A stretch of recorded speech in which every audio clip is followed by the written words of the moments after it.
Hello মা, তুই জানিস তো জামাই না আজকে আবার আমার সাথে ঝগড়া করেছে, আবার আজকে 2 কিল দিয়েছে। তুই আয় মা, নইলে হবে না, তুই তাড়াতাড়ি আয়। আচ্ছা ঠিক আছে।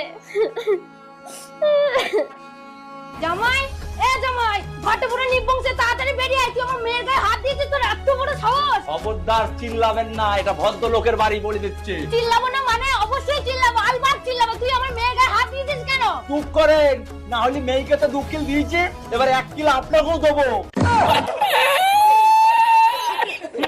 বাহ জামাই বাহ, ভালোই বললে। আসলে দোষটা তোমার নয়, দোষ হলো আমাদের। মানে কি বলতে চাইছেন আপনি? কি আবার বলবো, তোমার সাথে আমার মেয়ের বিয়ে দেওয়াটাই ভুল হয়েছে। কি বললেন আপনি? ঠিকই তো বলেছি, বিয়ের সময় তো খুব বলেছিল আমার ছেলে নাকি অ্যাক্টর, আর এখন তো দেখি টিকটকে ভিডিও বানায়। আরে বলো, এবার তো কিছু বলো না, মুখ ফুলো পেটেছো। হ্যাঁ বলছি, আপনার মেয়ে কোনটা ভালো। আপনি তো আমাকে অনেক কিছুই বলেছিলেন বিয়ে